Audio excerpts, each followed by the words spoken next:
भारत में हिंदी बाद में लेकर जाएंगे। आज के जमाने में भारत में कम से कम 60% से ज्यादा स्कूल जो है वो इंग्लिश मीडियम स्कूल है, हिंदी मीडियम स्कूल नहीं है। आप सबने बात की कि नरेंद्र मोदी जी ने हिंदी भाषा का प्रयोग किया, ऐसा नहीं है।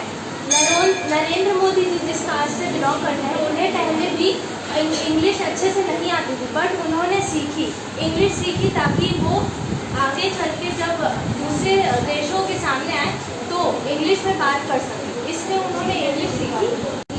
उनके सामने तो नरेंद्र मोदी ने हिंदी बोली थी, फिर उनको भले ट्रांसलेशन हुआ, लेकिन कम से कम उनको अपने देश की संस्कृति, अपने देश के बारे में पता तो चला कि इस देश में ऐसे हिंदी बोली जाती है, तो इसमें बुरा ही क्या है।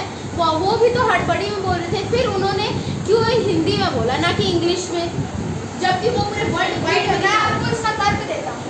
मान लीजिए आपने कहा कि G20 में हिंदी का प्रयोग हुआ, उसके बाद उसे ट्रांसलेट किया गया, परंतु उसमें अगर उन्होंने हिंदी का प्रयोग हड़बड़ी में, क्या उन्होंने सामने वाले ने हिंदी को समझा? क्या उन्होंने समझा कि उन्होंने बस क्या बोलते हैं, अगर आपको कोणार्क मंदिर की समय चक्र के सामने खड़ा कर दिया और उन्हें शॉल पहना दी, तो बस उनका क्या बोलते हैं, भारत की संस्कृति उन्होंने दर्शा दी, हिंदी उन्होंने दर्शा दी। तो फिर क्या